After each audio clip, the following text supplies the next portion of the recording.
बालपुर गांव में जल संकट की खबर को प्रमुखता से दिखाने के बाद हरकत में आया प्रशासन। नमस्कार, मैं सुनील टंडन और आप देखना शुरू कर चुके हैं अपडेट भारत न्यूज। बालपुर गांव में जल संकट की खबर को प्रमुखता से दिखाने के बाद हरकत में आया प्रशासन। यह पूरा मामला सारंगढ़ बिलाईगढ़ जिले के बिलाईगढ़ जनपद के ग्राम बालपुर की है, जहां प्रत्येक वर्ष लोगों को पानी की समस्या का सामना करना पड़ता है। जैसे गर्मियों का दिन आता है, ठीक वैसे ही बालपुर गांव में जल स्तर एकदम से नीचे चला जाता है और इसका खामियाजा पूरे ग्राम वासियों को उठाना पड़ता है।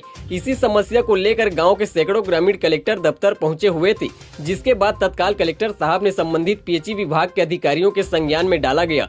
जिसके ठीक दूसरे ही दिन पीएचई विभाग के कर्मचारी बालपुर गाँव पहुँच 4 ट्यूबवेल को ब्लास्टिंग कर जल संकट को दूर करने का प्रयास किया गया और गांव के लोगों को यह भी आश्वासन दिया गया कि गांव में जितने भी ट्यूबवेल हैं उनको भी इसी तरीके से ब्लास्टिंग करके जिससे गांव की पानी की समस्या दूर हो सके।